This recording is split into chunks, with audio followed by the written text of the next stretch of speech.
OMG.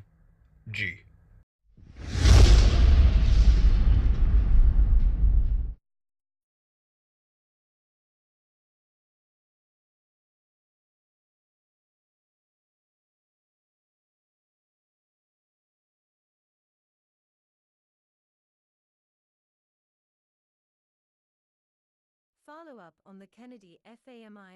There has been new attention focused on the Kennedys. JFK's widow died, and then his mother Rose has also died recently. Last year, I read a book which was very well researched. It is entitled A Question of Character, A Life of John F. Kennedy by Thomas C. Reeves. The book does away with all the propagandas, media hype and lies, and tells the truth about the Kennedys. The book is well documented. The author spent a great deal of energy trying to find out the truth about JFK. What emerges is not public image that is so well known. JFK had only about a 119 IQ, did very poorly in school, and could barely spell. JFK's father had the wealth and connections to buy his son anything. Although Kennedy had a back problem, which made him almost crippled, his father got him into the Navy during WW II. When he was let in, the examining doctors looked the other way at his back problem, which plagued him his entire life. Kennedy got a commission as a naval officer without having to go through the normal channels of training and being commissioned. As a naval officer headed a poor job, and the great PT 109 story was far different than what the public has been led to believe. The fact that Kennedy let his boat be run over by a Jap destroyer was because he and his crew weren't paying attention. Sleeping, hungover, etc. Kennedy realized he might be court-martialed for his negligence, but his father had the money to turn disaster into a story that made Kennedy into a hero. Some of the things you will learn from the book follow. In the chapter The Founding Family, we learn about P.J. Kennedy, who was JFK's grandfather. He dropped out of grammar school, but by the age of 25, he somehow had ownership of a saloon and a liquor business. Later, he sold his liquor interests and went into banking. He also went into politics, and via corruption, was a successful politician. He won elections by hiring men to vote repeatedly for him. Joe Kennedy remembered two ward heelers proudly telling Joe Kennedy's father, who was on the election commission, "Pat, we voted 128 times today." Joe, PJ's son, married Rose Fitzgerald. The Fitzgeralds were a mighty Italian clan that had helped William the Conqueror become ruler of England. Honey Fitz was her father, and he had a reputation for graft and vote fraud, as well as a not-so-secret notorious affair with a girl named Toodles. Rose got her education in the Catholic Sacred Heart Convent, which she completed a month before her 20th birthday. Her father was removed from the House of Representatives after voting fraud was uncovered. Joe was acquainted with Roosevelt when FDR was only an ass. Secretary of the Navy. Joe became an insider with the stock market and knew how to manipulate stock prices to fleece the small fish that tried to play the stock market.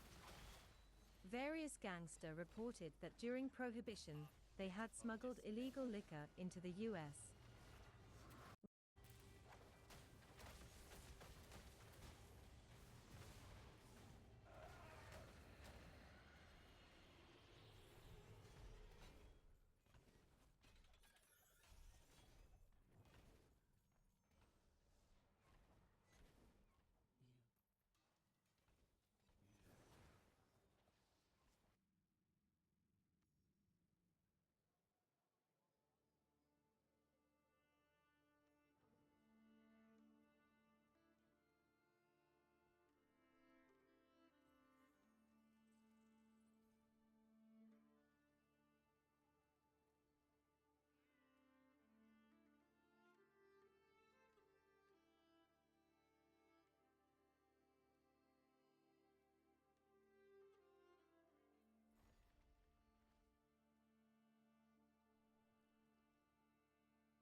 With Joe Kennedy.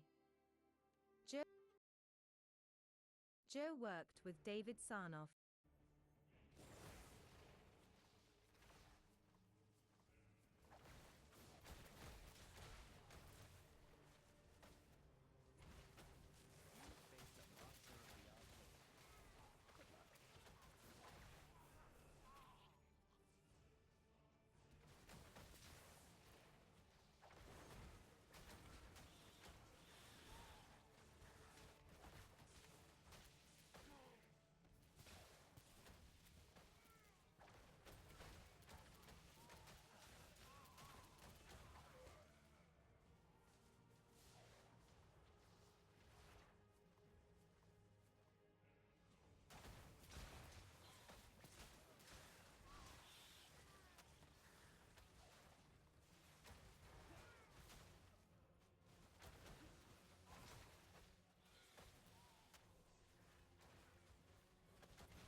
Joe worked with David Sarnoff and his Radio Corp of America. Joe had an extremely varied sexual life. He had affairs with countless women, and his son JFK followed in his footsteps. Joe bought a 15-room, 9-bath home in Hyannisport, Mass on Nantucket Sound. This became a favorite summer home of the Kennedy clan. He also bought a 6-bedroom Spanish-style house on the fashionable North Ocean Boulevard in Palm Beach, Florida, which became the clan's winter home. Rose is described as self-centered, stingy, prudish, and often spiteful. Her servants called her Madam. Rather than being the model mother that is pictured to the American public by the Kennedys, she was often gone. JFK told his mother off at age 5, "Gee, you're a great mother to go away and leave your children alone." As an adult, JFK confided to a friend, "My mother was either at some Paris fashion house or else on her knees in some church. She was never there when we really needed her.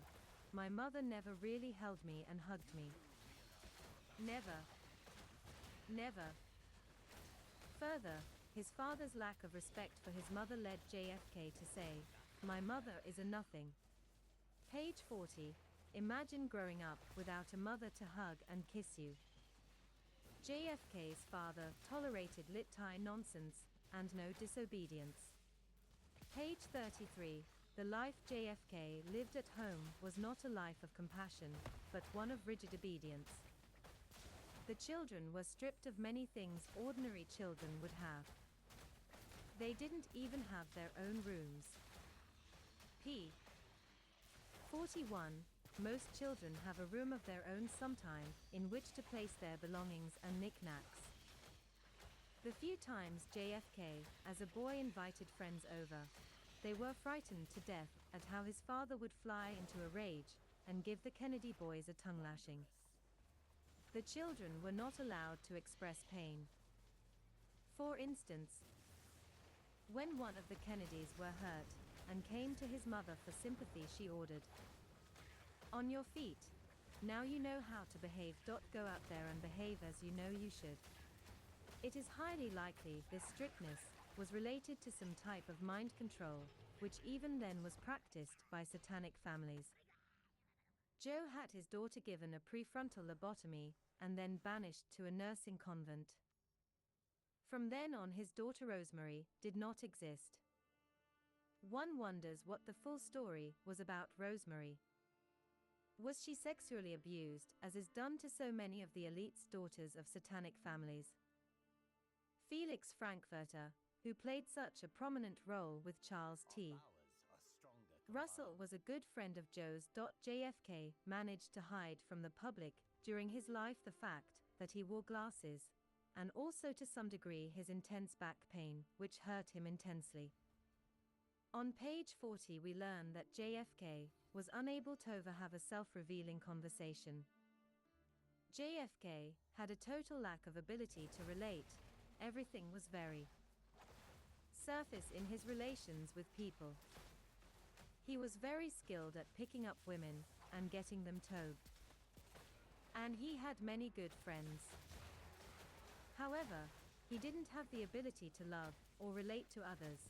This is another clue that he may have had some type of SRA abuse.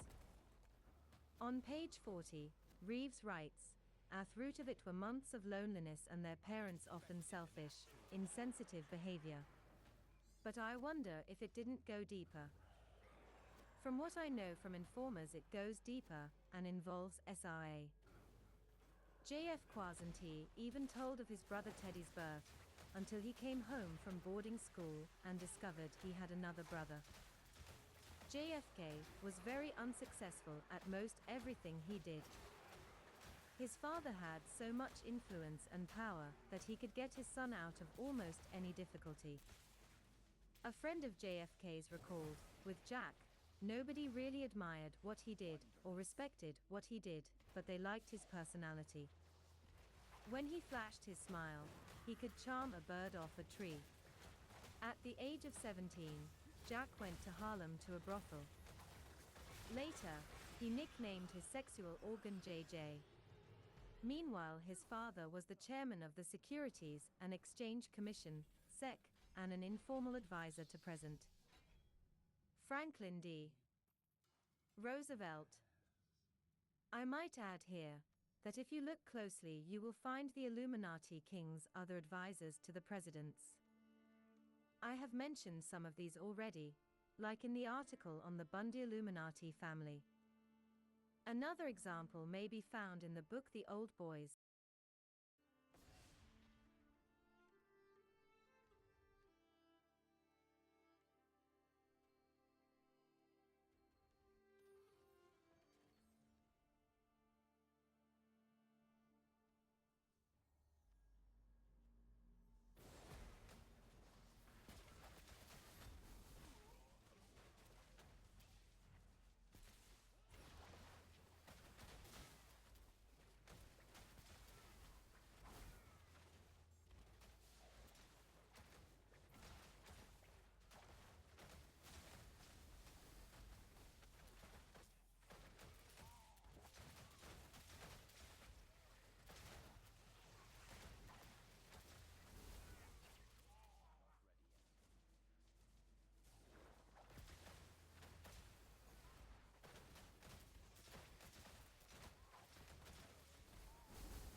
Another example may be found in the book The Old Boys, The American Elite, and the Origins of the CIA by Burton Hirsch.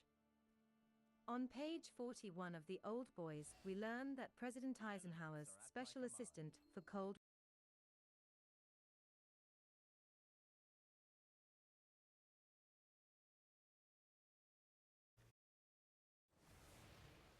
Sargoth's prison lies in the depths of the temple, but even here I can feel his foul magics at work.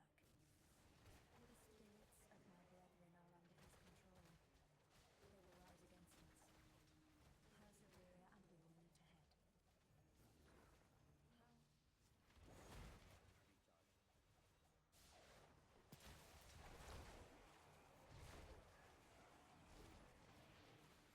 The barriers that block us also serve to hold back his power. When one is breached, the others bear the strain. As Sargoth's bonds weaken, his power to summon demonkind will only grow stronger. Be ready. There is a summoning ring beyond this barrier, hero. Kill the mages, and the ritual will end.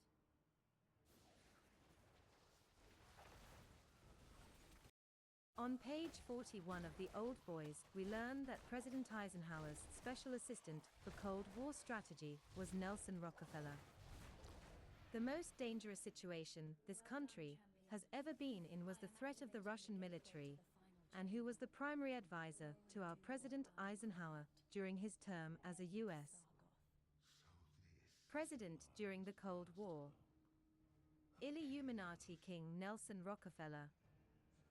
JFK went for 1 year to the London School of Economics according to the story given the public. Actually, he went there for 1 month, didn't do any academic work, and came back home. But it is significant that his father tried to send him to a school in which so many of the elite have gone to. JFK had help in writing and putting out a book entitled Why England Slept Henry Loose. Who headed Time Life, and who was a good friend of Joe Kennedy, gave the book good publicity in Time magazine, and his father bought between 30,000 to 40,000 of the books and stored them in the attic and basement of his Hyannisport home in order to make Jack's JFK book a bestseller. When JFK went to California in 1940, one of the places he stayed at was with William Randolph Hearst, who is another Illuminati figure, at his coastal castle. Hearst would give help tokenly later on too. When Kennedy ran in politics, Hart's Boston American wouldn't even accept Kennedy's opponents' paid political advertisements. Joe Kennedy worked for the FBI after W.W.2p. 59, JFK's favorite sister Kathleen married William Harrington, whose father was the 10th Duke of Devonshire, a pillar of the Church of England, called the Episcopalian Church in the U.S., and a high-ranking Freemason. After marrying him, she had an affair with aristocrat Peter Milton, Lord Fitzwilliam. After Joe, Jr.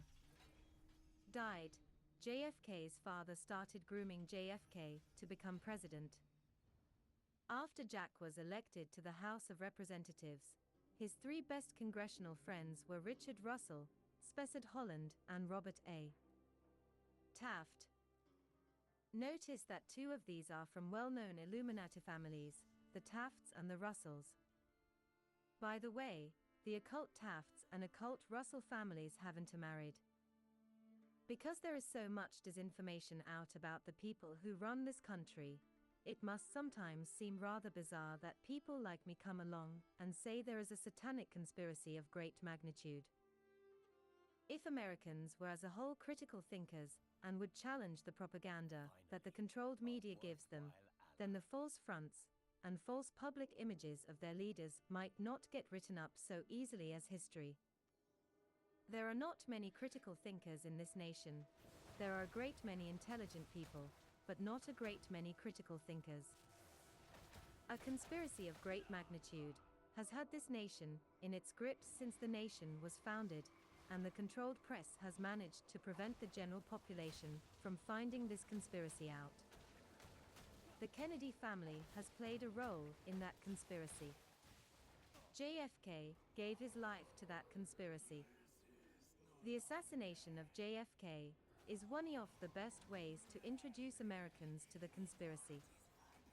Ralph Epperson, who gives stakes the slideshows about the NWO to groups, likes to use the Kennedy assassination as a method to get people to realize that there is a NWO conspiracy.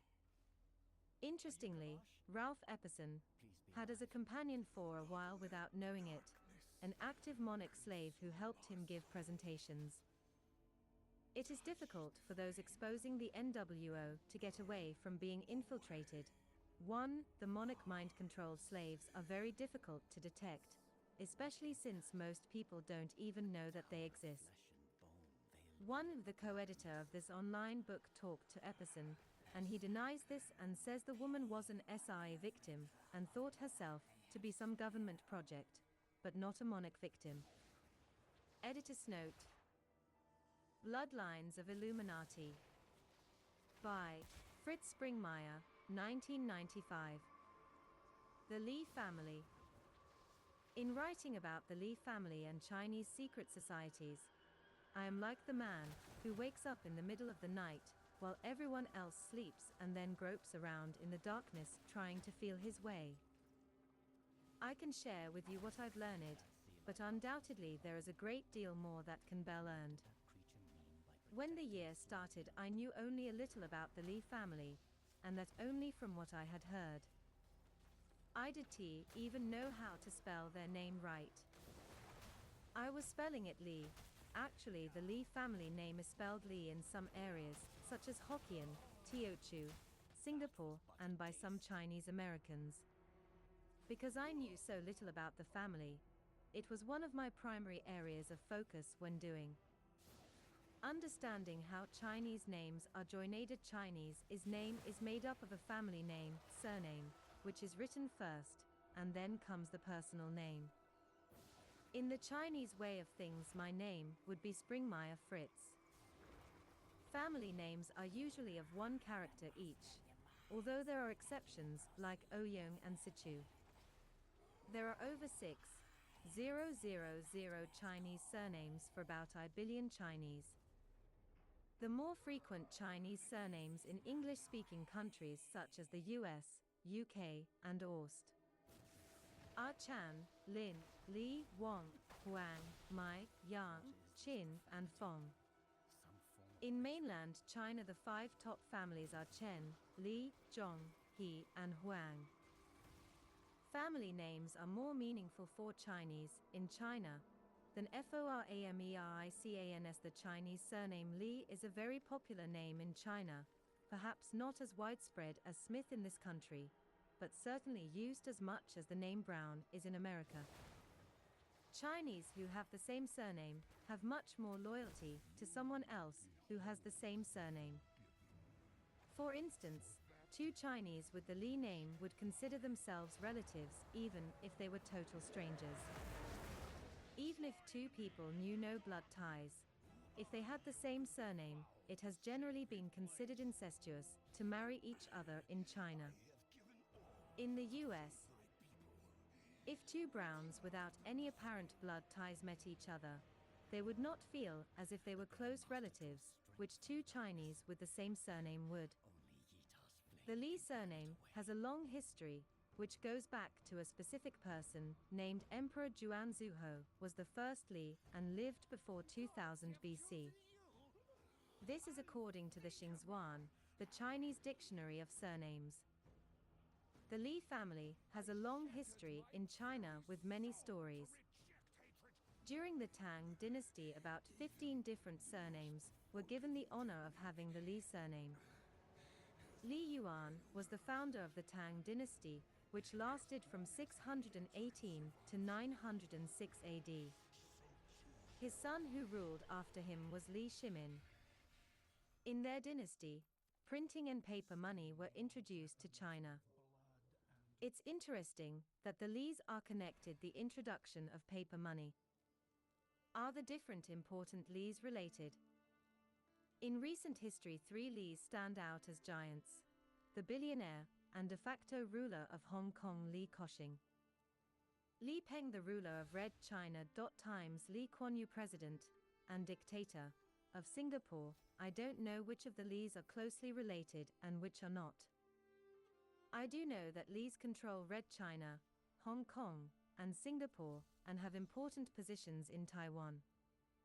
If the various Lees which control these various nations are related, then we are certainly looking at one of the most powerful families in the world. I would be happy to help. In terms of power, they would be just as powerful as the Rockefellers.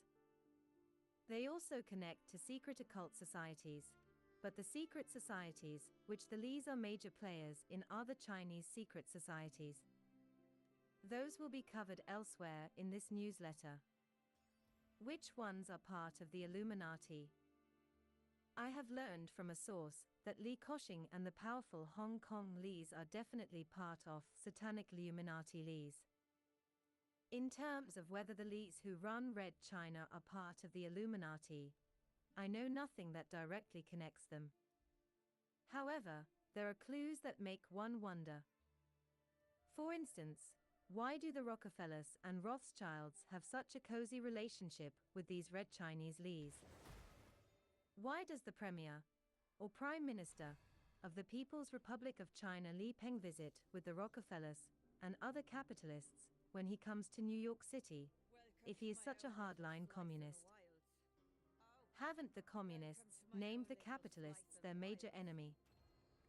And then when we watch men who are in the Illuminati, such as Skull and Bones George Bush, treat the Chinnesellis with such closeness, even when it was Li Peng that crushed innocent people at Tiananmen Square, it makes us wonder still.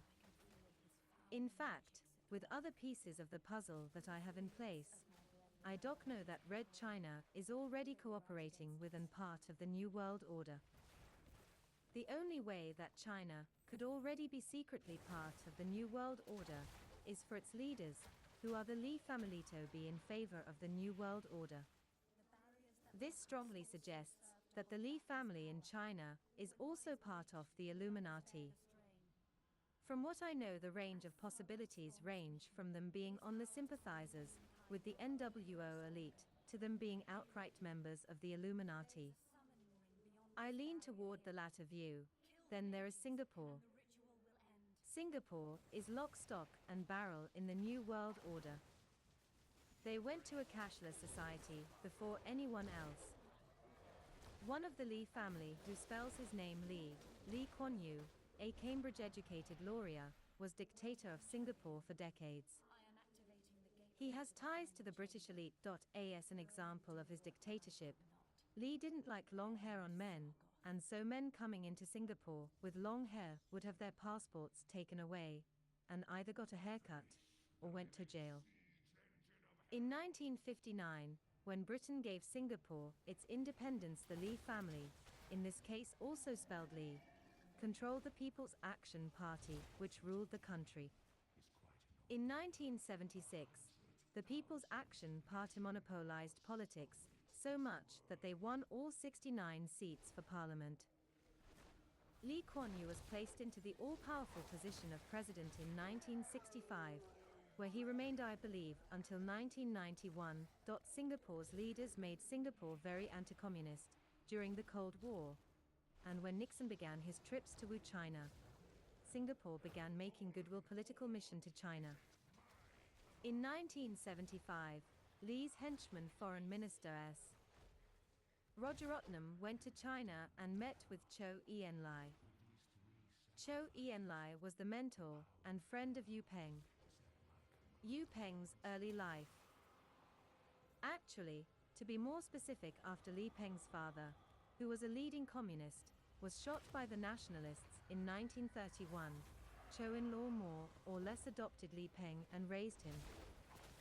Zhou Enlai got Yu Peng into Moscow's school system, where, when the Russians finally realized his brilliance, wanted to keep Li Peng and train him for their own purposes, and Yu had to escape back to China. For whatever reasons, Li Peng was an advocate of the Soviet style of economics. Before being placed into his prominent position that he holds today, Li Peng managed China's economy for many years. Li met Mao in 1976. Lee Kuan Yew himself met with Mao Tse-tung, then the leader of Red China. Mao Zedong himself is closely tied to the Li family. Li Taoqiao was the head of the Communist Party in northern China during the fighting with the nationalists. Mao's bodyguard was a Li family member, Li Yinqiao. Mao's mentor was Li Taoqiao, who had ties to the Red Spear's secret society. Other early high-ranking communists, such as Chu Tai, Ho Lung, and Liu Chibtan, had memberships in the Red Spear's secret society, and Li Chl-han, an early communist leader, was a member of the Green Gang secret society. We will cover more about the Li family and its relationship to Chinese secret societies later, as well as explaining some about the various powerful secret fraternities. It may well have been Li Taoqiao's guidance that led to Mao Tse-tung writing the first systematic attempt by a Chinese Marxist to characterize the class basis of secret societies and emphasizing their importance for revolution. Mao cooperated with the Koino Hui, a secret society that helped his revolution, but strangely the official collection of Mao's works neglects to include Mao's appeal to them for help. This neglect is noted on page 4 of Popular Movements and Secret Societies in China. 1840 to 1950, Mao Tse-tung is also a product of the Harlot Christian Church. Mao as a boy had wanted to learn of Christ and attend a missionary school, but when he went to it, they threw him rudely out because he was Chinese. Mao never forgot the bad treatment he received at the hands of Christians. That explains in part his hatred of Christianity. A closer look at the Illuminati family in Hong Kong. The Rothschild and the Rockefeller families have a very high respect for the Chinese and Japanese people in relation to some of the other peoples in the world. That is one reason why China and Japan are being given the chance to be important players in the New World Order. The powerful Li family in Hong Kong is part of the Illuminati. This family maintains a good public relations. They are philanthropists. Billionaire Li Koxing donated money to create a university in Shantou, in South China. The cost of the university and its teaching hospital were reported at $85 million dollars in Fortune magazine, the 13th of July 92, p. 107. The following chart shows Li Ka-shing's financial empire, which extends worldwide. 60 Broad Street, New York City. Li's share. With Olympia and York, estimated value of building $100 million. Star TV, Hong Kong. Countries in Asia and Mideast. Star's capitalization, $300 million. Husky Oil, Calgary. Husky Oil, Calgary value, $1.30 billion. CANADIAN, Imperial Bank of Commerce, Toronto Banks, market value $4.3 billion. Pacific Place, Vancouver $2 billion. Property development. Suntec City, Singapore $1 billion. Property development with partners, according to Fortune magazine, the 13th of July 92, p. 106. Li Ka-shing is worth $4 billion US. Another article notes that he made 13.4 billion Hong Kong dollars from real estate sales in 1991 alone. Li Ka-shing has lived in the same house on a hill, Hong Kong, for 30 years. Li Ka-shing had little to no formal schooling. He is self-taught. His sons have been well educated at Stanford. Victor became an engineer, and his other son Richard majored in computer science and is running Star TV in Hong Kong. Other wealthy friends of Li Ka-shing get together with him regularly to play poker games. Yu Ka-shing is chairman, or chief executive, of his 4 big companies in Hong Kong. He hires both Chinese and Western executives for day-to-day management. Simon Murray, a Dalton who served in the French Foreign Legion, is one of Lee's trusted managers. Murray had worked for Jardine Matheson, a business owned by one of the Committee of 300. Yu has built global alliances with British companies, and has Partol Pearson, a British holding company which in turn has interest in Lazard banking arms in NY, London and parts. As one can see, Lee Koshing is doing business with the big boys of international banking. Lee also has joint ventures with MTV, AT&T, Motorola, and Time Warner. Lee Star TV broadcast 5 channels to viewers all the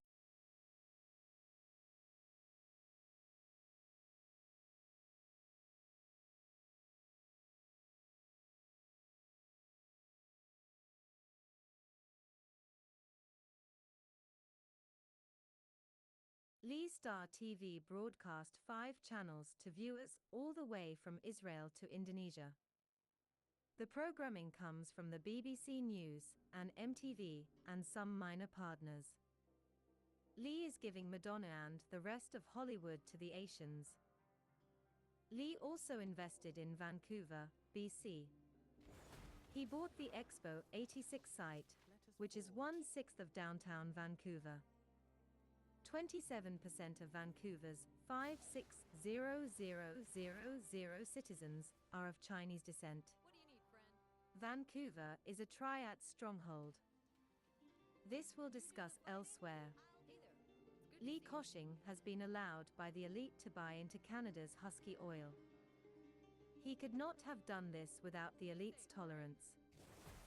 The Oil and Gas Journal, November 1891, p.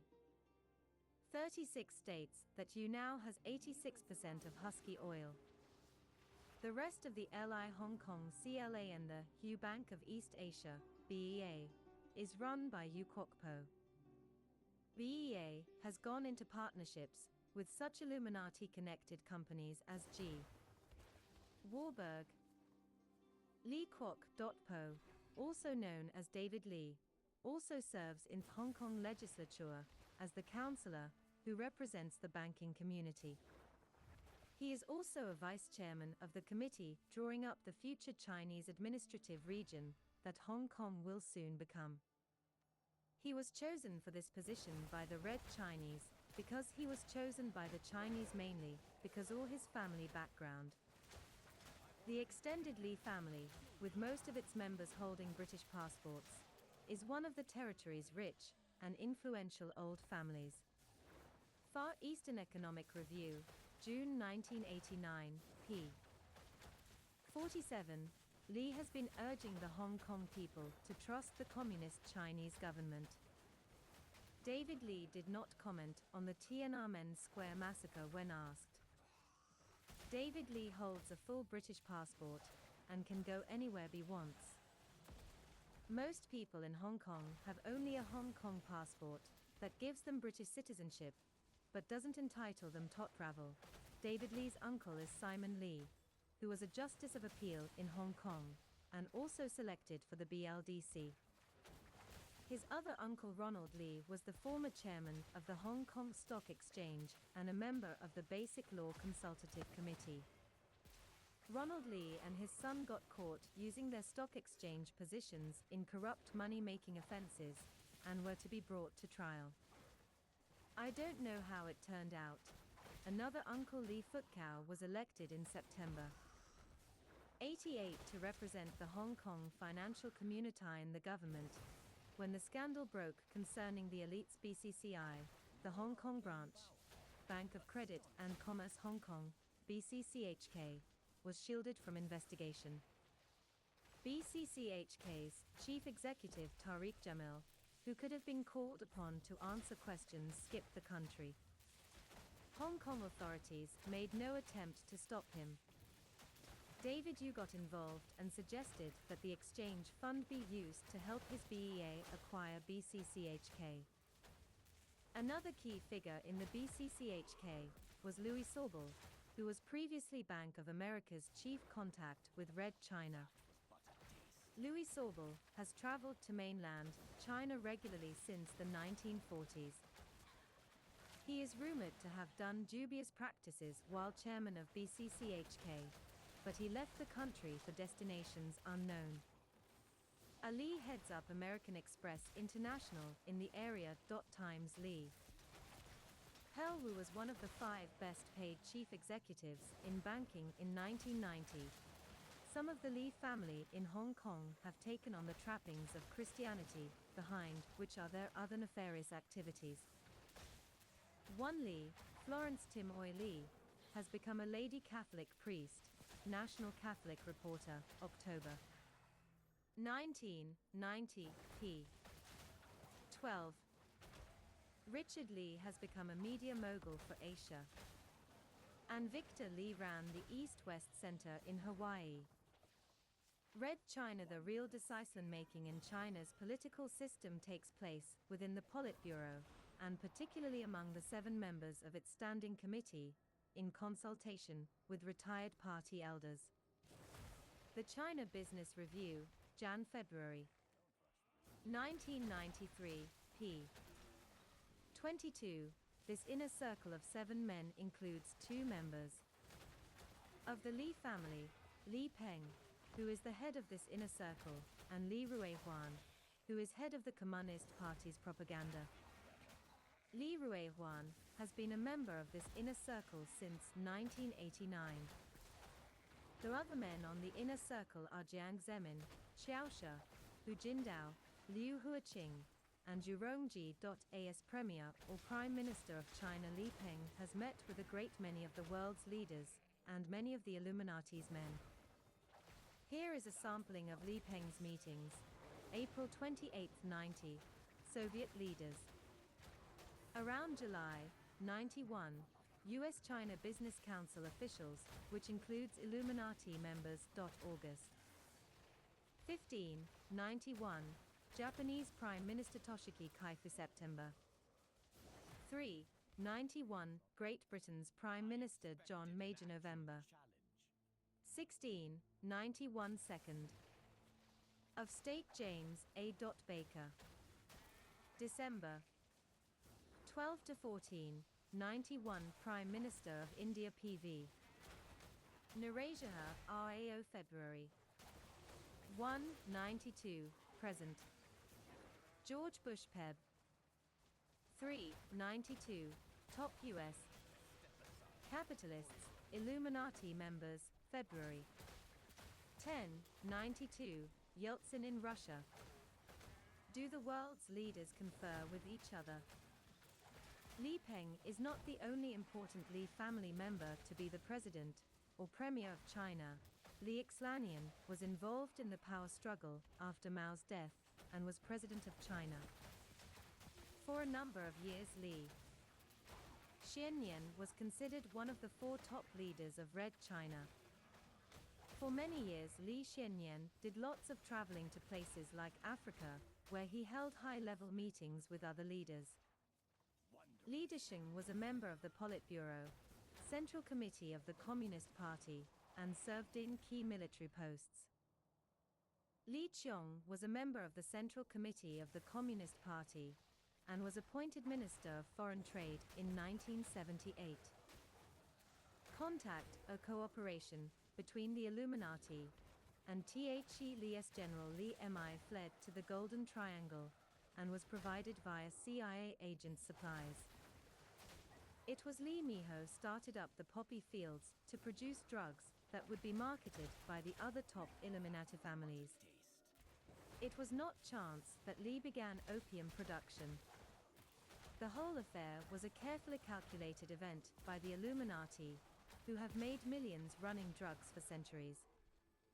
In the 1960s, another Li took over after Li Mi died.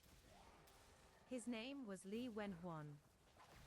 The elite made room for the Lis to open the Li Commercial Bank for business on Long Island, NY. After Bush was ambassador to China, Carter selected 6 Degrees, Pilgrim Society. MMBR, Thomas S. Gates tour present the U.S. to China.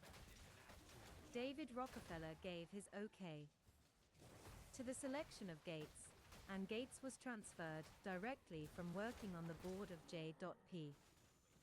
Morgan and Company to Peking. The Illuminati's banks have been lining up over the years making loans to Red China.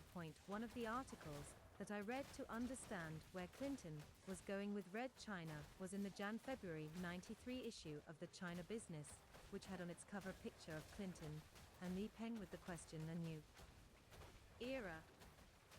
As many of the elite's articles are, it was long on rhetoric, propaganda, etc. I think the bottom line was that Clinton is going to follow the advice of his China advisors, and that Clinton does not want to rock the boat in our relations with communist China. The idea that is being planted by the question on the cover is about the size of things. The elite are moving us closer to their new era.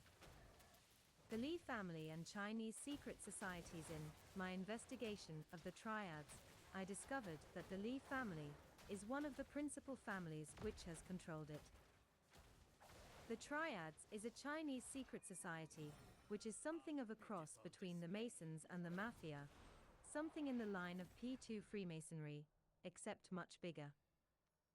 The triads are not well known in this country, but they are many more times powerful than the Mafia.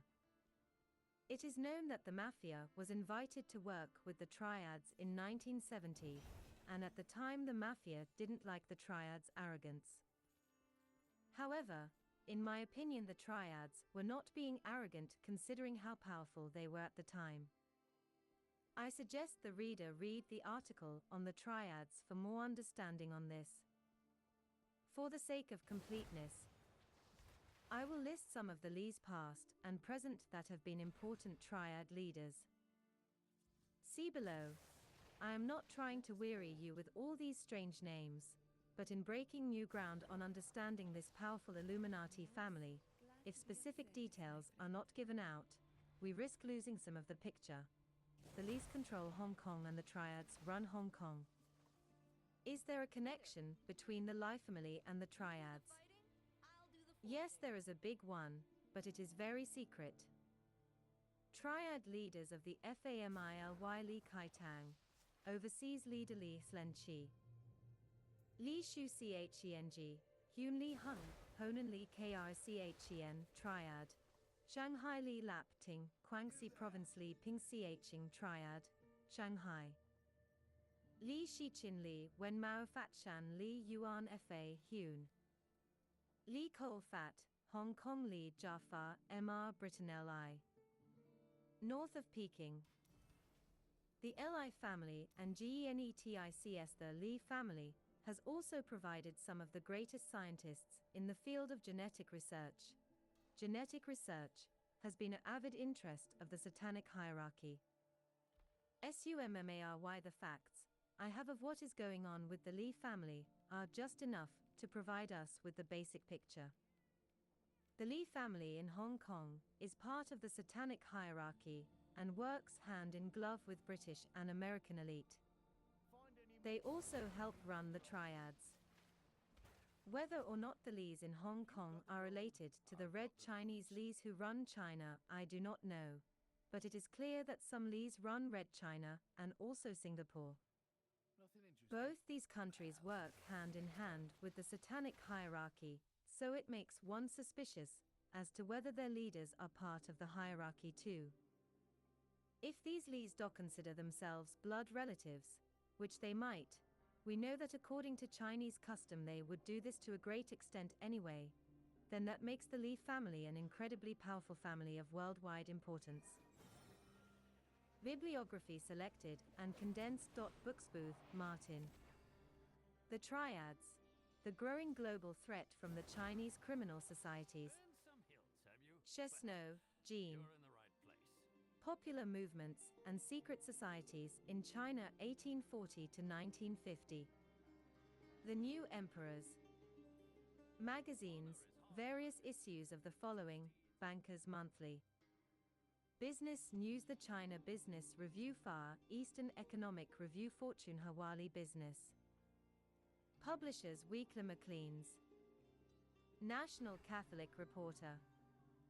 Newspapers Christian Science Monitor Los Angeles Times New York thence Washington Post plus interviews. This article will primarily deal with the triads, which have so many other names it would take pages upon pages to give them all. One of the names the triads have had is the Heaven and Earth Society. Other principal names include the Hung League and the Three United Association. The Freemasons have been very interested in the triads, and several Masons have done in-depth studies and written books about the fads, including G. Schlegel, The Hung League. 1866, J.S.M. Ward, The Hung Society. See another quote of his on pg. 2, and W.G. Sterling, The Hung Society. 1925. This article will be trimmed back, and perhaps some of the information can be provided in a future. The history of China is a history of authoritarian dynasties and the secret societies that opposed them throughout Chinese history. There has basically been only one recourse to opposition to the establishment, that was through secret societies. Secret societies have been a way for the powerless to struggle against whatever they perceived as the cause of their misery. There has never been any lack of recruits for Chinese secret societies, and there has never been any lack of causes to use to rally the poor masses against for motivating people into joining secret societies. There seems to be no end to the supply of men willing to lead secret societies also. In fact, I know of over 250 Chinese secret societies, some of which are no longer in existence. Obviously, we are not going to cover that many secret societies in this article. What criteria do I have for selecting what I will write about in this article? First, I desire to show the compatibility of Chinese secret societies to Western secret societies. This compatibility is the reason that the triads can work with the Mafia, the CIA, and the Illuminati. These points of compatibility explain how Freemasonry can work with some of the Chinese secret societies. For instance, I have a copy of the New Age magazine, September 1964, p. 38, which is put out by the Supreme Council 33, which states, Chinese Wutsu, Sikh Society, compared to Freemasonry. Brother Morris B. DePass, 33 degrees, Master of Kardosh of the Peking Scottish Rite Bodies, in his annual report, includes the following interesting story in regard to Wutsu Society. During the past year, I had the pleasure of meeting an old China hand, himself a Scottish Rite Mason, who, learning of my China background, asked me if I had any knowledge of an old Chinese organization similar to Masonry. I felt certain he had in mind the Wutsu Society. Wu meaning 5, and Zu meaning ancestor, or, in English, the Society of the Five Ancestors. Some foreigners living in China were of the opinion that the Society of the Five Ancestors was the eastern branch of that movement which developed in Western countries into Freemasonry. The tenets of the Wutsu Society do have much in common with those of Freemasonry. They pay homage to Buddha, whom they accept as the incarnation of a supreme deity. They believe in immortality, they teach faithfulness unto death, and they practice secrecy. The society differs from Masonry in that there is no counterpart of the volumiof, the sacred law, as being an indispensable part of its furniture. And it is open to both men and women. Perhaps no one better epitomizes the connections and overlap between East and West occult secret societies than the life of Sun Yat-sen. Sun Yat-sen led China to overthrow the monarchy and create a republic. Sun Yat-sen was a leader in several triad groups, such as the Hong Kong-based Chung Wotong Society and the Kwok Onwi Society in Honolulu and Chicago. Soon after arriving in Hawaii, formed the Tai Luk Shan, a new triad group. Sun Yat-sen played the key role in setting up 68 other branches of the triads too. In Japan, he set up the Tiong Meng Hui. In Singapore and Malaysia, he set up triad lodges too. He was a high-ranking Freemason, and he attended an Anglican school in Hong Kong. Sun Yat-sen and the millionaire Chiang Ching-chang, who was an international art dealer, worked together. Sun Yat-sen traveled in the US and Europe, gaining support for his revolution. Several other great non-communist Chinese leaders have also had membership in both the triads and Freemasonry. Triad rituals triad rituals were an elaborate affair, but have continued to be streamlined over the years. The ritual initiation drew from three religious sources: Taoism, magic, Buddhism, and what might be called Confucianism. Taoism emphasized the importance of blood ancestry, of magic, and alchemy. The traditional initiation lasts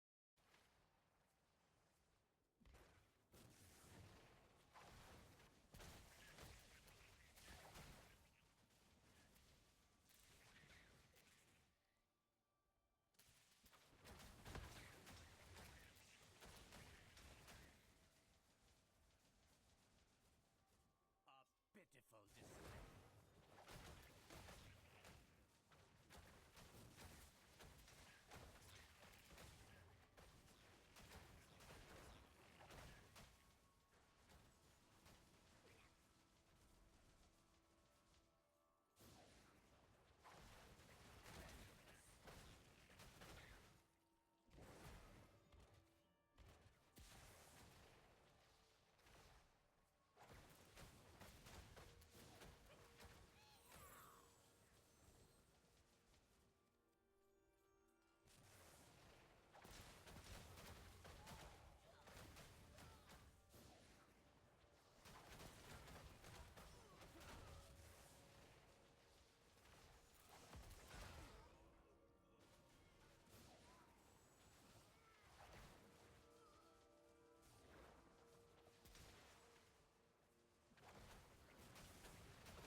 The traditional initiation lasts about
Taoism, magic, Buddhism, and what might be called Confucianism.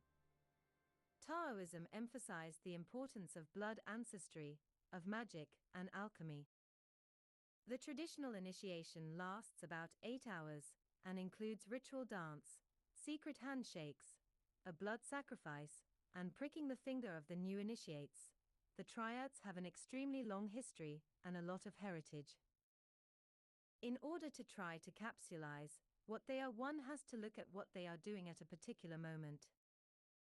At times they are secret fraternity like the Masons, at other times they have more of the appearance of a revolutionary army, and at other times they look like the mafia. They are all these things. And so they are a much more complex group to understand than some of the other secret societies that might fit into some nice label. Sometimes their services, as hitmen, are hired out to others. Their heritage and history make them almost a subculture, and a subculture that is difficult for law enforcement agencies to penetrate. Their blood oaths and traditions bind them together. ORIGINS. The White Lotus Society centuries ago amalgamated itself to the Hung Society, which in turn changed into the Triad Society, also known as the Three United Society. Some people continued calling it the Hung Society. The Hung Society had many local names, and like Freemasonry hid behind trade guilds. Infiltrated THEBOXERS. The Triads infiltrated the Boxers, and even associated with them, but the Boxers lost against the foreign powers. Set up branches in the United States. During the California Gold Rush days, many Chinese began coming to America. Triad lodges sprang up in the Chinese laundrymen of San Francisco. By 1854, the Triad Society, called 5 companies, had 35,000 members in California. In the U.S., the Triad lodges became known as tongs, which means a hail, or meeting place. Wherever the Chinese lived, they quietly set up Triad lodges. Sotat. Soon there were lodges in Laramie, Cheyenne, Kansas City, Seattle, Vancouver, California, New York, Boston, and the Klondike. These overseas triads came under the jurisdiction of the Hung Mun Society in Canton. This triad group was in turn under Kai Kung Tong Group. Groups got started in Australia and Malaya. Triads and Hong Kong. When the British began ruling Hong Kong, the Hong Kong area already had a reputation for being a haven for pirates, and the Triads established lodges and began secretly to rule. In 1845, the British made membership in the Triads illegal, and in later years deported them back to Communist China for those Triad members found. However, The triads controlled things, and the British never were able to enforce that except for some scattered arrests. For instance, in the 1970s, 35% of the police in Hong Kong were affiliated with the triads.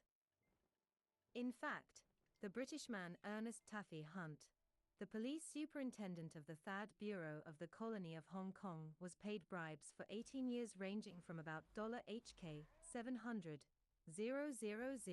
to HK 12 per year starting in 1955. The Hong Kong papers every so often report police raids against the triads, but one has to wonder how much is inter-rivalry between triad groups, and much is just for show, and how much is really something hurting the triads. Under triad control, factories in Hong Kong have been turning out items for sex shops worldwide. The living conditions of areas under triad control in Hong Kong were literal hells on earth. The triads packed people in, the sanitation was negligible, the filth overwhelming, and the corruption of human spirit complete. There is no question what kind of life the triads want to bring people: total degeneration into total moral corruption and filth. Like the Masons, but to a much lesser degree, there have been a few triad mutual aid societies for their own members, but in general these have been rare. The triads have exacted extortion money from almost everyone in Hong Kong.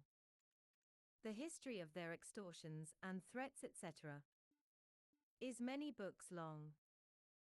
In short, the whole trading economy of Hong Kong was under their power, and the Lee family is now working with them.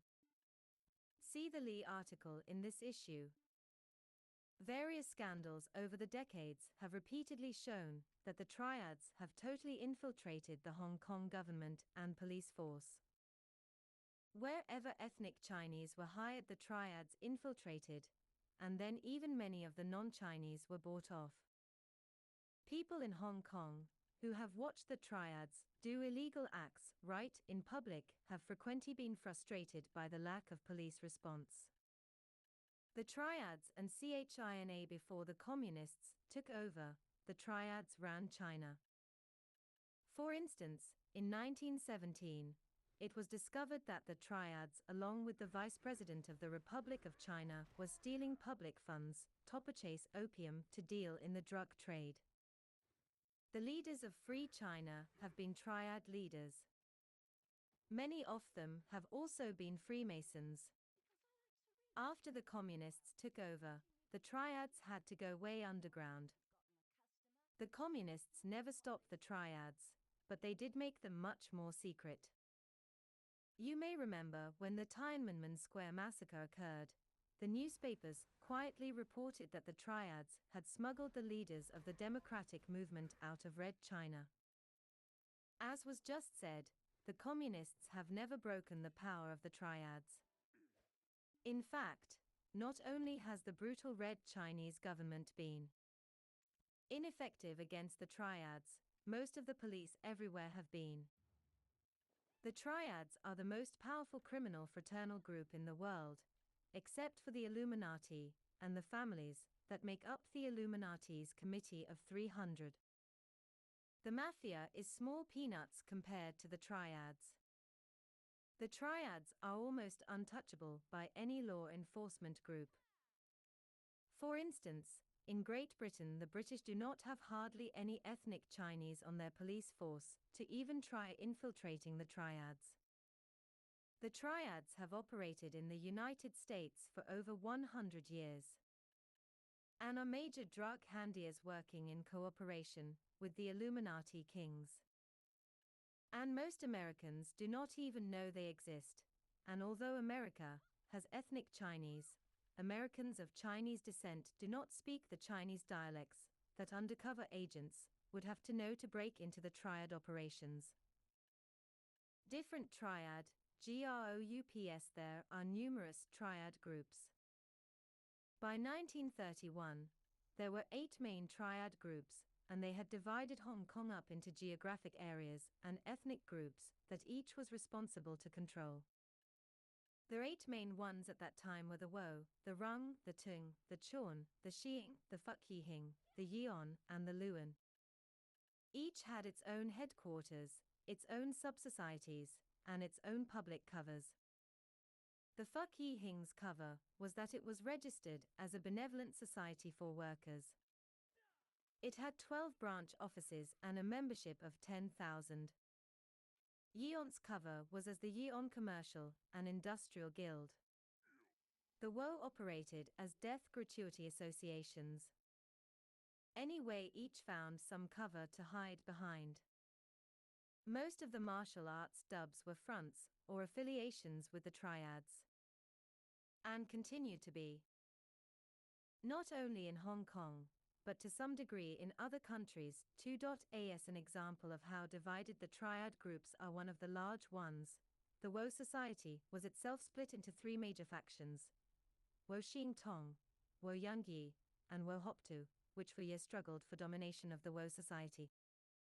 By the late 1950s, there were 41 affiliated organizations stow the Wo Society triad. Today the Wo Xing Wo is the most powerful of the Wo group triads. One of the triad groups that works with the Illuminati is the Sun Yeon, aka Yeon Commercial and Industrial Guild. Sun Yeon was the prime controller of the Kowloon walled city, which produced sex toys for the international market. Besides the Wo Xing Wo and the Sun Yeon, the third great triad societies of modern times is the 14K Society. Probably Chiang Kai-shek and his mentor Big-Eared, too, were responsible for setting Upa League to oversee all the various triad groups called 5 Continents Overseas Chinese Hung League. This was set up in 1945 when the Chinese operated in Asia, North America, South America, Europe and Africa. As a side note on 2, one of his friends was Charlie Sung, an office-bearer for the triads, who had attended Vanderbilt University at the expense of millionaire Julian S. Can. Charlie Sung's daughter Lag had connections to Sun Yat-sen and also became helpful to the triads when she married Kung Xionghe, a banker and businessman. The Kung banking empire, along with the Sung's veneer of Christianity, which came from their Methodist Church membership, helped this branch of triads in their international dealings. Today in Hong Kong there may be as many as 60 different triad societies operating. The largest numerically is the Sun Yeon with 33,000 members. These 60 societies can be classed into 3 different styles. The first is the traditional structure. The second type are those who are totally unstructured. The third type is the most dangerous. They are small, closely knit cells or central committees who plan out criminal activity with acute business-like efficiency. Large bases of triad operations: Vancouver, BC, San Francisco, New York, London, Manchester, and Amsterdam, not to mention Macau and Hong Kong, are some of the big bases of triad operation. Money is made by extortion, gambling, prostitution, drugs, or any other way to make a profit. The triads have worked with the CIA in creating the drug network. The creation of the Golden Triangle as a source for drugs was a joint CIA triad operation. The Chinese communists couldn't pass up the opportunity to debauch America. The Red Chinese government has secretly worked with the triads in supplying heroin and opium, knowing that these drugs were going to U.S. military bases. U.S. garrisons in Germany were supplied high-grade drugs that came through the triads, either grown under triad supervision or in places like Red China. One of the kingpins in this drug trade was Lumpy Ho, whose business fronts were known as the Dutch Connection, the corrupt police officers that were triad members that fled anti-corruption drives in Hong Kong would flee to Vancouver, BC, where they have spent their efforts building that area up as a large triad base of operations. Actually, They have branched out into Victoria and Seattle, WA. The triads are known to have been operating in London since the 1890s, and may have been operating even before that. It wasn't until the 1960s drug culture that the triads began to catch more attention due to their large involvement in the drug trade. In 1971, the triads introduced pure No. 4 heroin into England to replace the brown sugar that the Rolling Stones sang about. In 1973, the British authorities moved against the Americans and British agents on the drug squad and forced some resignations. It is not exactly clear what the details of the whole mess were, but the process was that for 2 years there was essentially no coherent drug squad in London. Every locality in England where ethnic Chinese are located, the triads have some type of operation. This means all of the British cities. In Scotland and Ireland, the different triad groups have been fighting each other for control of the territory. No wonder the Illuminati like the triads. The Yu family, with their connections controlling the triads, have the perfect vehicle to operate the drug trade. If Anion dislikes the drug trade, their hate will direct it to an ethnic group, rather than realizing who the real kings are. Most of the couriers for the triads today are Europeans. And the trade are using British banks now more than the Hong Kong banks. The British Parliament had a committee in 1985 to look at the triads. They reported that the triads posed no threat to the U.K. The mafia had tried to maintain its position in the drug activity, but the mafia wasn't in a position to buoy directly from the prime sources. The Chiu Chow triads had operated in Saigon and Vietnam during the Vietnam War, bringing in drugs for the American soldiers. The Corsican syndicates, organized crime, had connections in Vietnam. They introduced the mafia to the triads. The Corsicans had been known as the French connection in the drug trade. They had worked with suppliers going from Turkey, through Lebanon, and then to Marseilles, France. Now the triads ship Asian drugs to the US via South America, and the triads control the drug trade in New York City almost totally now. Bear in mind that the triad leaders did this only after working out agreements with the top Illuminati families.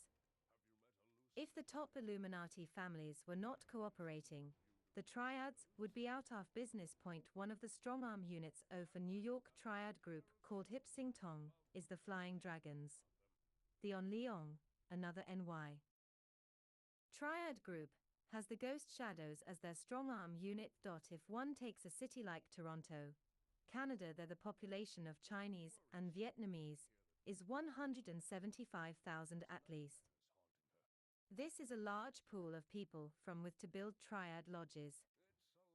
There are 10 triad societies operating in Canada. In Australia, the Triad Society, Yihing Soktati, with its charitable Mun Jidong, has been listed as a Masonic charity for 80 years.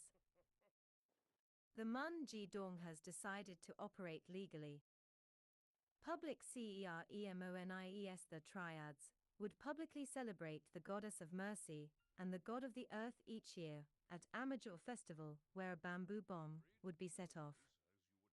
At the 1982 Tin Hau Festival, 2 groups of 14K triad and 500 members of the Wo Xing Wo Society openly wore triad t-shirts at the festival.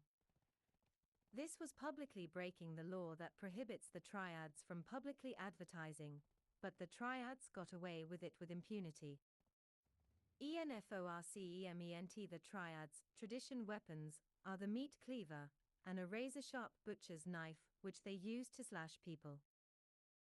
The triads interface with many other groups besides working with the CIA, the mafia, who work for the Illuminati, and working with the Illuminati families themselves. The triads work with street gangs, youth gangs, and any other organized crime group. They also have worked with all types of secret fraternal groups, including the Freemasons. Historically speaking, they have cooperated numerous times with other Chinese secret societies. The triads also work with the Japanese organized crime group Yakuza and the Filipino organized crime groups. The YA.Kuza also move drugs into the US, mainly via Hawaii. This is taking place with Yakuza, a triad cooperation. The Taiwan triad societies work closest with the Yakuza, especially the Four Seas and United Bamboo societies. The triads INBANKING. The triads have their own accountants, and so triad financial operations are great for money laundering. Stolen credit cards and imitation merchandise that look like the real stuff are also moneymakers for the triad, The triads also have their own lawyers, who are members of their societies. Besides making false Gucci handbags, the triads are adept at forging passports. One of the items that the drug trade takes is gold, because the drug producers want to be paid in gold. This trafficking in gold must be watched by the Illuminati, because gold has always been an important commodity for the satanic hierarchy. Its value to them goes beyond the monetary significance. INSUMMARY. The triads are an occult fraternity, which has developed into a major international organized crime society. It has many agreements with various families of the Illuminati and works with them. The Lie family is taking a big role somewhere with the triads, but exactly what that role is I have not spelled out yet. The Lee family is represented in Salem, Oregon, and other West Coast cities by the Wong family, who are part of their bloodline. Volume 2 touches on the Wong family and their part in organized crime. Bloodlines of Illuminati. By Fritz Springmeier, 1995. The Onassis bloodline. Cast of main Characters Aristotle Socrates Onassis named after two Greek philosophers, went from being totally broke at age 21 to being a millionaire at age 23. His father's first name was Socrates. Aristotle was an Illuminati king, a shipping tycoon, an intelligent, ruthless, hard-driving man, a man of the world who spoke a number of languages such as French, Spanish, English, Italian, and Turkish. He married JFK's widow. His ever-present sunglasses made him look like Al Capone to a number of people. Jackie Bouvier Kennedy Onassis. Her father was a member of the Society of the Cincinnati, the American equivalent to the Order of the Garter. Her father, Black Jack, was corrupt, what is known as a womanizer. He worked at making a living from the stock market. Jackie's stepfather was the Ochinklas family, an elite family. Her stepfather's second wife, before Jackie's mother, was Senator Thomas Gore's daughter. Her stepfather was in naval intelligence. Jackie went to the schools that the children of the elite go to. On the anniversary of JFK's assassination, Orville and Jane Freeman were the only ones to remember the date to say or do something about it. Jackie went that day to Central Park and had a good cry. Stavros Niarchos, Aristotle's brother-in-law, and Ari's business competition. Stavros' parents came from Sparta, Greece. His relatives were rich. Stavros went into shipping, and after WW II broke out, left Greece to avoid having to fight for Greece. He was a close friend of Colgate, Roosevelt, and Bernard Baruch, who he would invite to his house on Long Island. He rented his Long Island house from Harry Hopkins, who was the man who told President F.D. Roosevelt what to do. Even though he was a millionaire, he had a difficult time avoiding have to serve. Eventually, he managed to get himself situated as a naval officer in intelligence for Greece in Alexandria, Egypt.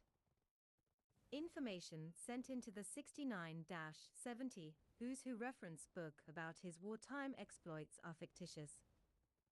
Nyarchos and Aristotle were friends from 1934 onward, but also at times enemies trying to outdo each other. Both frequently went to St. Moritz, Swit, a ski resort. Stavros also frequents an old Medici family palace, the estate near Turin, where the Duke of Edinburgh and Baron Elie de Rothschild like to go and shoot birds. Their estate has many, and it isn't unusual for them to kill 1,000 a day. Stavros is an important leader of the Bilderbergers and a billionaire.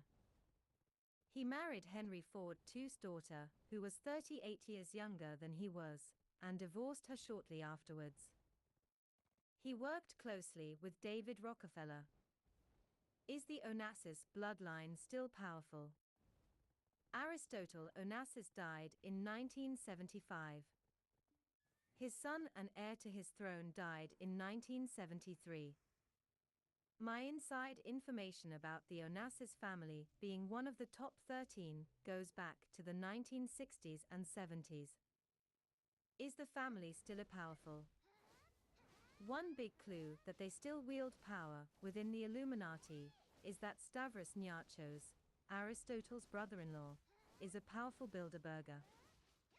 The executive committee of the Bilderbergers share the equivalent to 9 degrees of the branch Illuminati.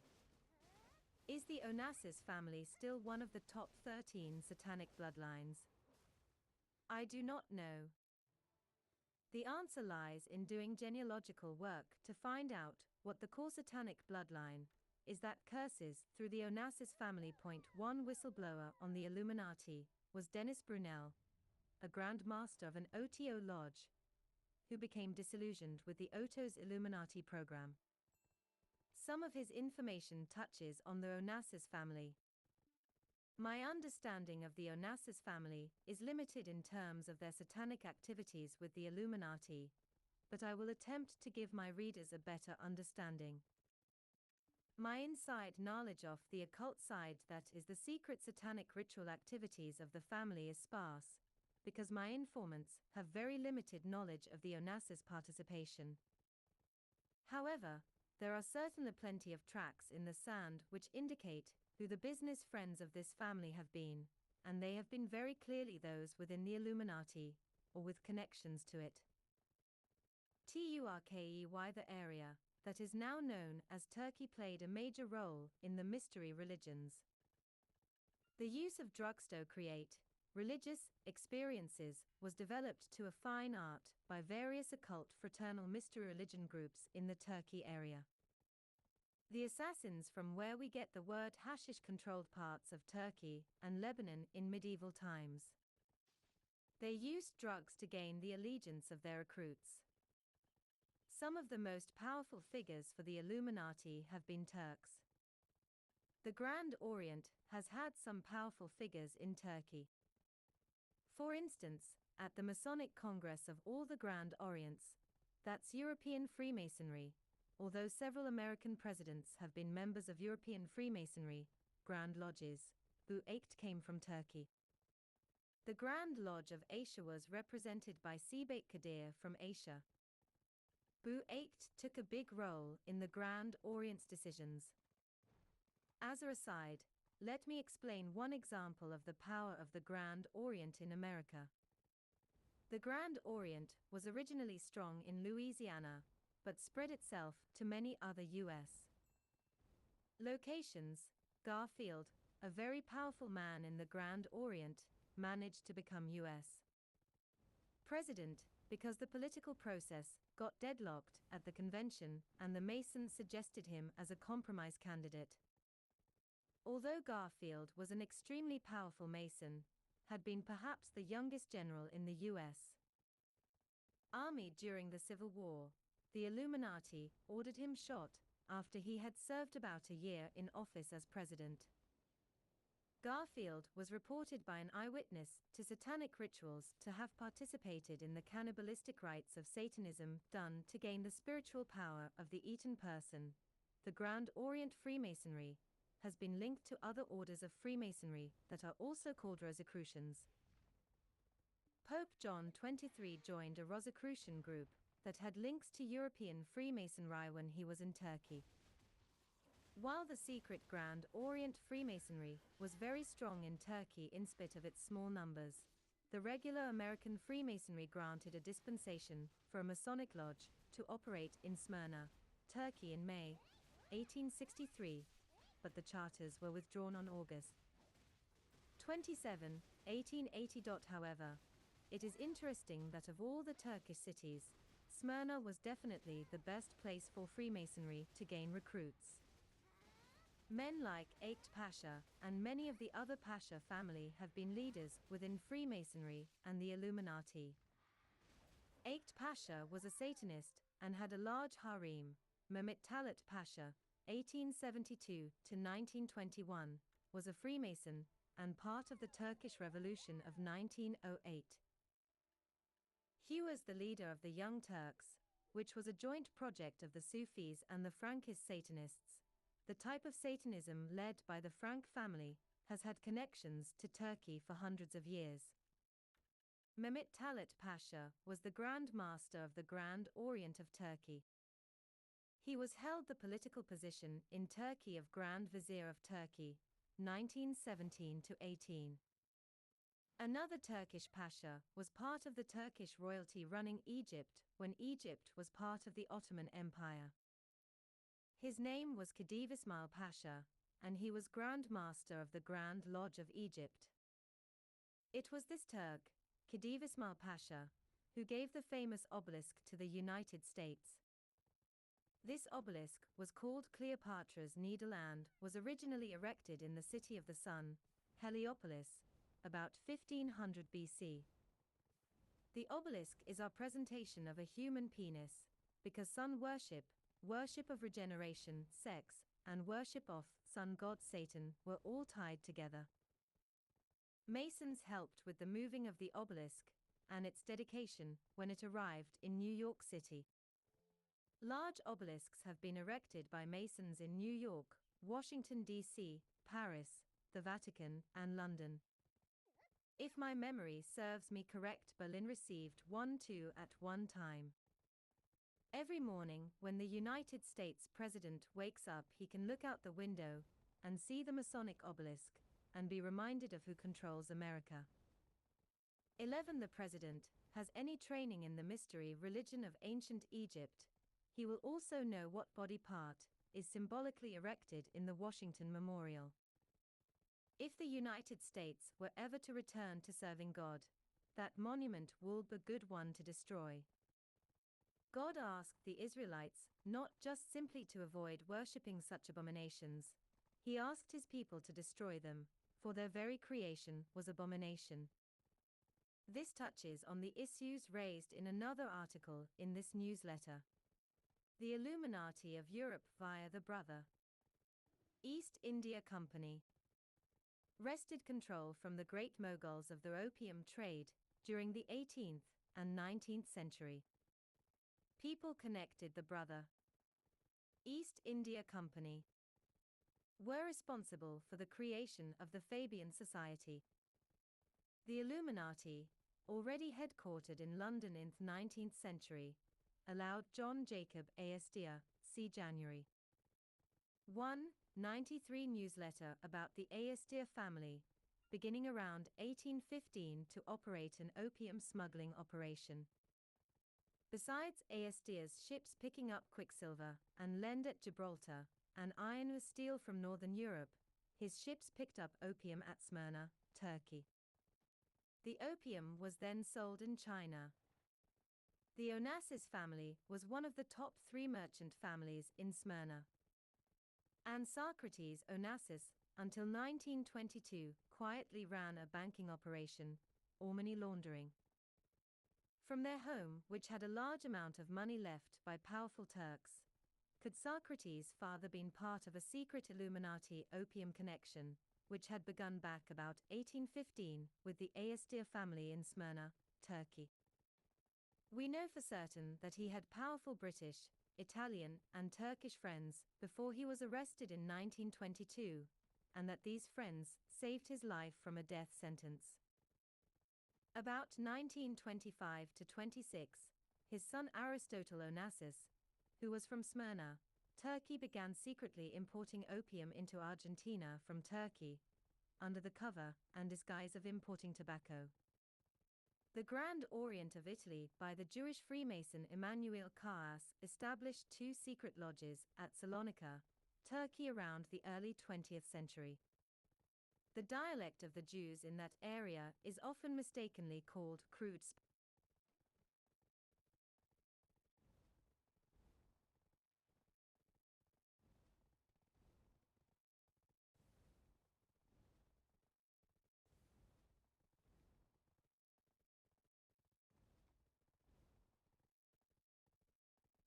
The dialect of the Jews in that area is often mistakenly called crude Spanish. Actually, the language is Latino, a Judeo-Spanish dialect spoken in Constantinople and Smyrna. A Western Ladino is spoken in Salonika *, Bosnia, and Serbia. Masonic Jews speaking this Latino language were part of the Masonic plot that started World War I.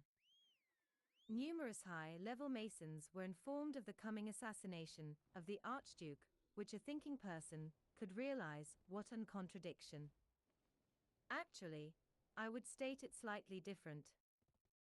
His life is shrouded in smokescreens. However, there are records, documents, witnesses, etc. And it is possible to construct many details about his life. I will attempt to reconstruct some of the details of that life as they pertain to his secret life as an Illuminati leader. The Illuminati is divided into the drug porn section, the political business management section, and the cult ritual section, global communications section, and mind control section. The leadership within the various areas overlap. The drug porn or political areas work together as a unit. The mind control area seems to be somewhat technical and somewhat separate. Further, several groups have been identified as assigned the job of keeping the long-range plans. The 3 groups that have been entrusted with long-range plans are the Order of the Garter, Order of the Quest, and Keepers of the Dawn. The plans to bring in the New World Order are very detailed, and their management and safekeeping have not been haphazard. Aristotle worked within the drug porn, political, the business management area. Aristotle's power was so pervasive that some researchers of his activities concluded that he was absolutely the most powerful man on earth. This is because they were not aware of the shared power of the Illuminati kings. Aristotle did have worldwide power, but that appearance of power was there because he was part of Maria, the satanic hierarchy which controls the world. Aristotle Onassis' family has bad their misfortunes too. All of the top families are in competition. And although they work together, they also fight together, even within Aristotle's own family. A stiff long-time rivalry with his brother-in-law made life difficult for everyone associated with Aristotle. And yet, for all their competition, Aristotle invited Stavros Niarchos to spend time on his yacht, which Jacqueline, his wife, detested immensely. Correction. Greek is spoken in Salonika, not Ladino. Salonika is a Greek city. Editor's note. Aristotle leaves Greece and goes to Argentina. Aristotle's father had planned to send him to Oxford, but the Turkish genocide of the Greek Turks changed his plans. Aristotle instead set out from Greece to Argentina.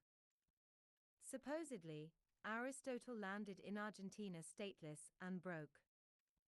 From what I can make out, it appears to be true, although it is possible he had some contacts to help the move to a foreign country. It is said that he finally found a job as a dishwasher in a bar on the corner of Corrientes and Talcahuano in Buenos Aires.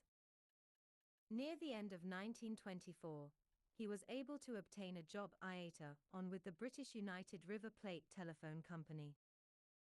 Argentina was at times called the Fifth British Dominion, because the British Rothschilds and other British investors owned so much of Argentina. In the next few years, Aristotle proved himself a very capable manager and with great potential as an underworld leader. Juan Gauana, the boss of a leading Argentine cigarette manufacturing company, was the first to put in an order through Aristotle to get tobacco from Turkey via Ari's father in Greece. This tobacco importing was the cover for Adi's opium running. After 2 years, Onassis went into manufacturing cigarettes. Again, this was a cover, but Onassis was out to prove himself in any way he could.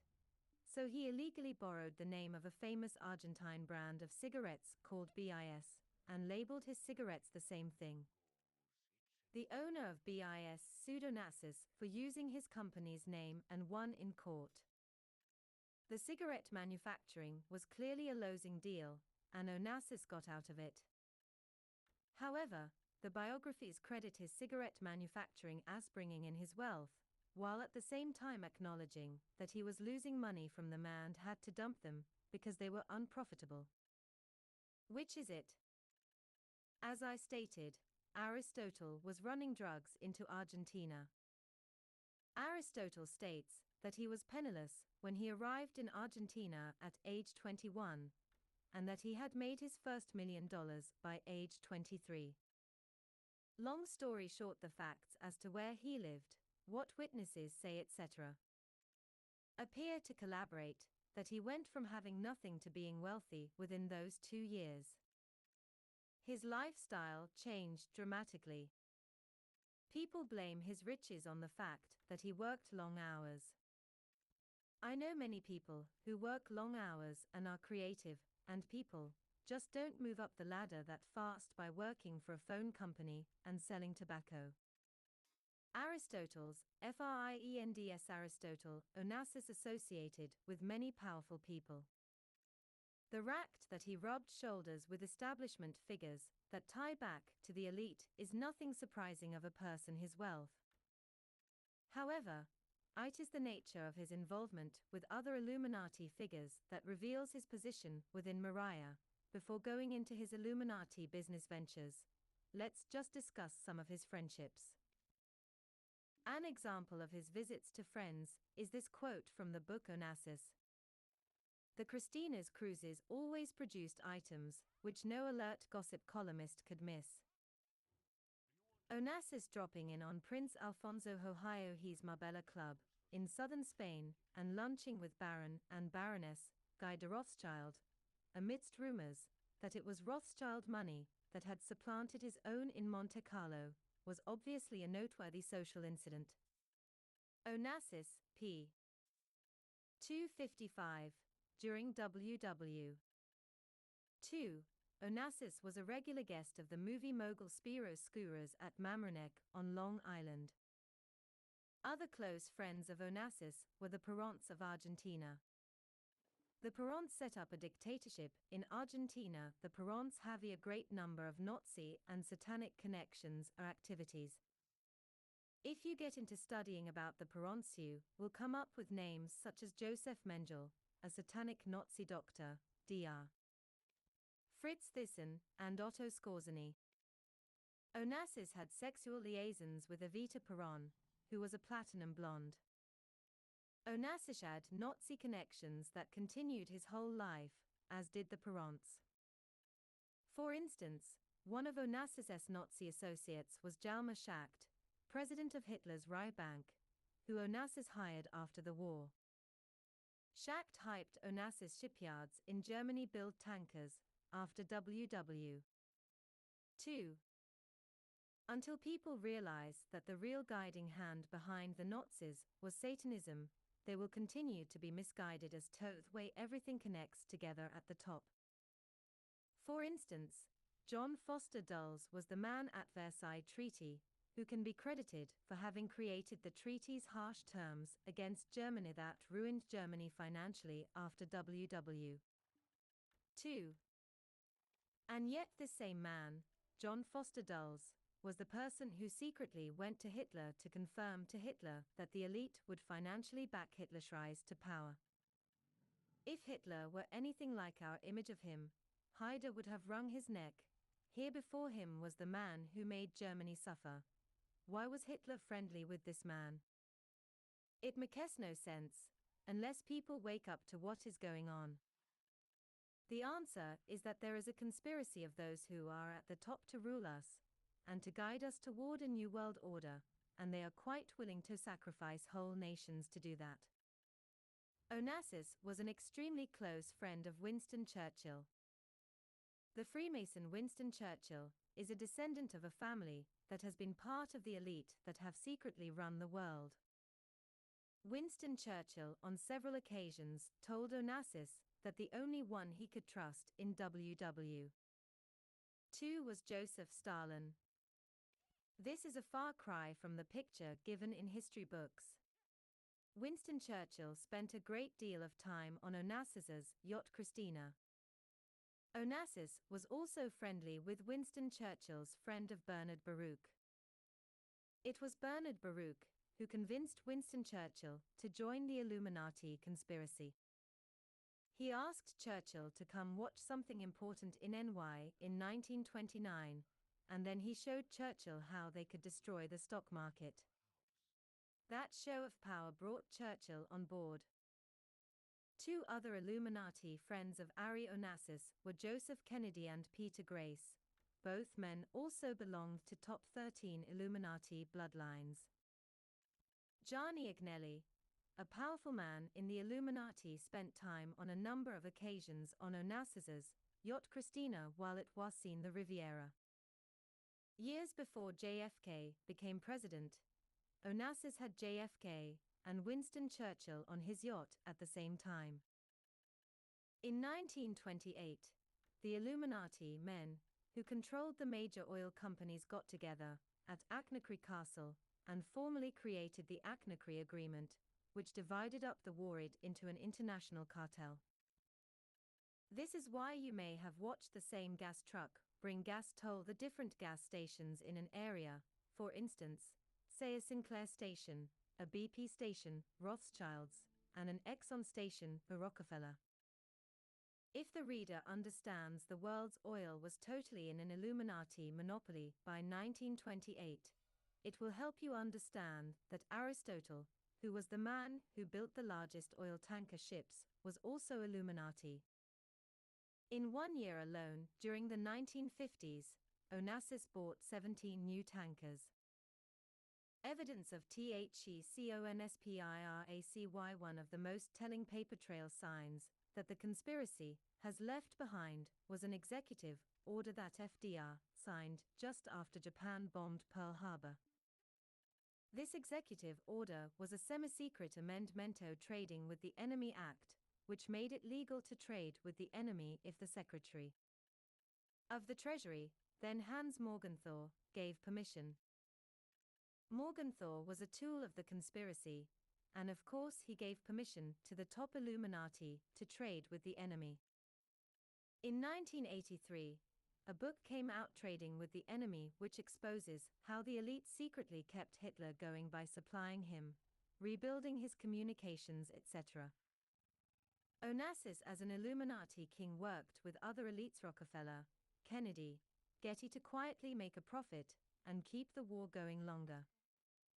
Onassis sold oil and guns to both sides.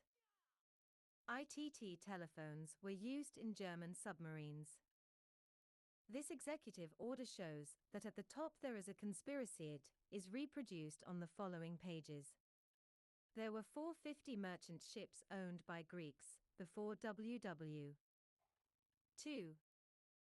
Out of those, Aristotle said 410 was sunk during the war. The official count was 360. Either way, it is clear that most of the Greek shippers lost their large merchant ships. However, the German submarines and aircraft never once touched Aristotle's ships, although they sailed through war zones. Neither did the Aliles. Aristotle alone did not suffer any losses. Aristotle's large fleet did not lose a single ship, even the ones that were in Scandinavia when the Germans invaded. Only the full collaboration, at the highest levels, could have pulled that one off. Howard Hughes Howard Hughes was a self-made millionaire and genius. Howard Hughes was not part of the system, so was fair game to destroy. Even millionaires like Hughes and the Hunt brothers have to toe the line, or they can be taken out by the Illuminati. This doesn't mean Howard Hughes was virtuous. Howard Hughes gave Nixon's brother Donald a $250,000 loan gift in 1956 in order to continue having vice pres. Nixon in his pocket. Hughes had been a supporter of Nixon for many years. Onassis infiltrated his own men into Hughes' organization. Chester Davis was from Sicily, and although he worked for Hughes, took orders from Onassis. In 1955, Hughes had obtained two doubles, one named L. Wayne Rector and the other Brooks Randy. In March 1957, Onassis men at the Beverly Hills Hotel captured Howard Hughes using Hughes' own disloyal men. Hughes was seriously hurt in the kidnapping. I believe at this point he was taken to Emerald Isle Hotel in the Bahamas. Some of the people who are aware that Onassis captured Hughes dispute that Hughes was taken out off country. The top floor was rented for the Hughes party. For a month the captive Hughes was shot full of heroin, and then secretly transported to a cell on Onassis' private island of Scorpios. Hughes' two doubles stayed on under the pay of Onassis. One became Hughes, and the other became Hughes' double. Computer programs, which can duplicate signatures, were used to provide Hughes' signature. The computer and its program used for duplicating Hughes' signature even became public knowledge when the Los Angeles Times had an article on the 28th of January 71 about a computer which had been programmed to write the signature of Hughes. The Mormon Mafia that supposedly guarded Hughes actually ran the Hughes Empire for Illuminatus Onassis, which accounts for the change in policies that were made by Hughes' empire. It also explains why they bought up every newsreel they could find on Hughes in order to duplicate voice prints using computers. When they were through with the double L. Wayne Rector, he was shot at Rothschild's Inn on the Park, in London. In a meeting with fellow Satanist Joseph Kennedy in September 1957, the decision was taken to use the mafia's power to get John F. Kennedy elected. The mafia was caught in Chicago tampering big time with the voting, but Nixon was denied a recount of the votes. Nixon backed off from making a fuss because he was promised the chance to be president later. Illinois Republicans made an unofficial recount of 699 paper ballot precincts in Cook County and came up with the vote in favor of Nixon. Those votes would have changed Illinois' electoral votes and thrown the victory to Nixon. However, Sam Giancana and his henchman Mayor Richard Daley were not about to let an official recount take place. In 1961, Joseph Kennedy had a stroke, and John Kennedy and Robert, feeling their freedom and disliking some of the powerful Illuminati like Aristotle Onassis, decided to use their popularity to destroy the conspiracy. I believe Kennedy and Robert had more courage to take on the conspiracy, due to the fact that they were familiar with it from having been, in a sense, on the inside it during their days growing up. However, neither son had received the Illuminati training and indoctrination that their older brother had, and when he died, Joseph made a mistake when he decided to replace Joe, Jr. with John, who they called Jack. The mistake was that John F. Kennedy may have seemed like he'd be a good Illuminati president, but he actually thought for himself. He thought for himself because he was young, and with that impetuousness and vigor of youth, and with the popularity he had the possibility to do some good for this nation. If I was state my evaluation, it would be to tell conservatives that they have been hoodwinked. John F.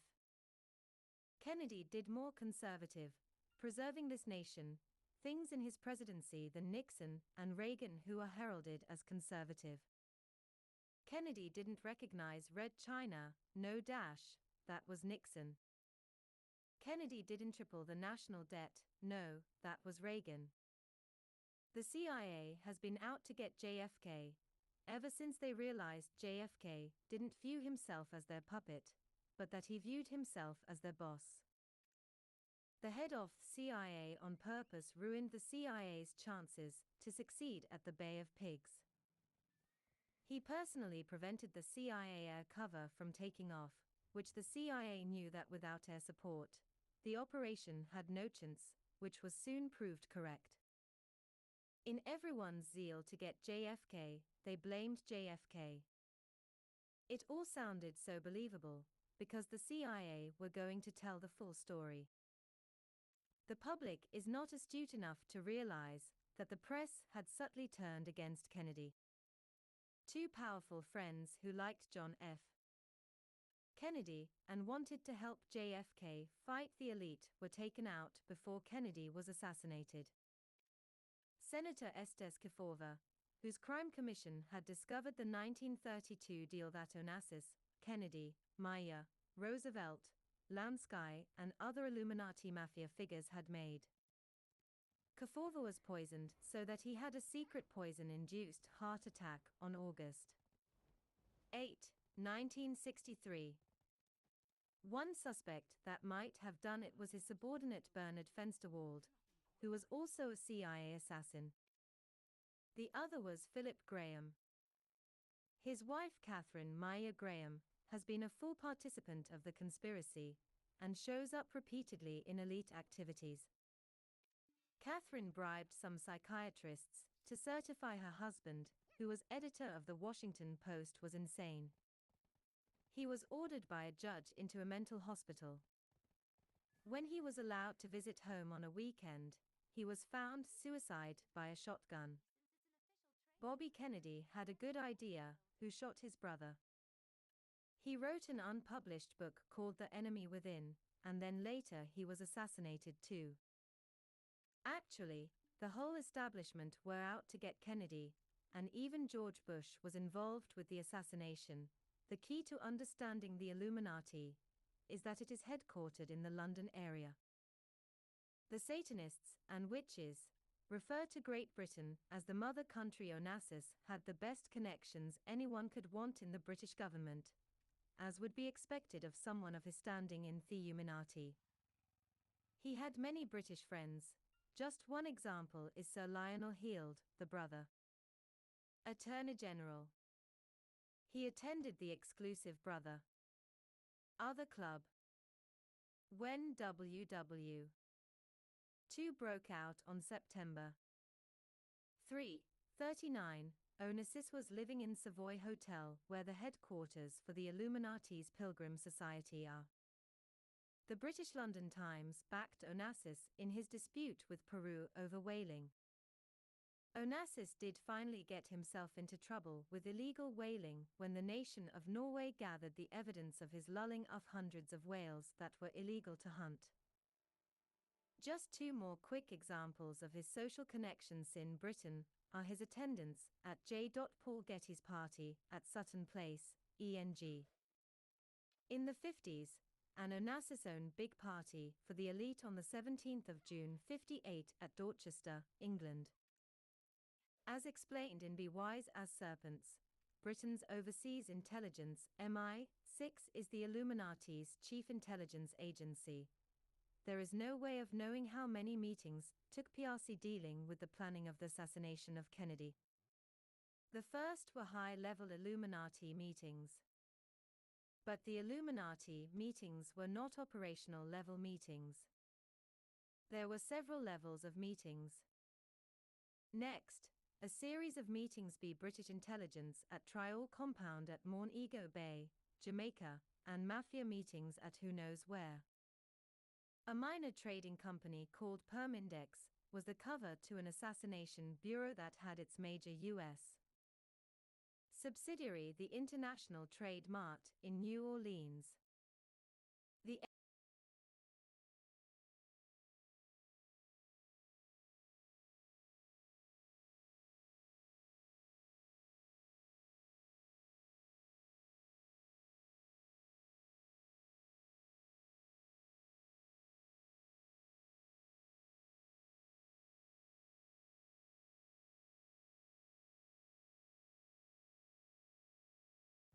OMG.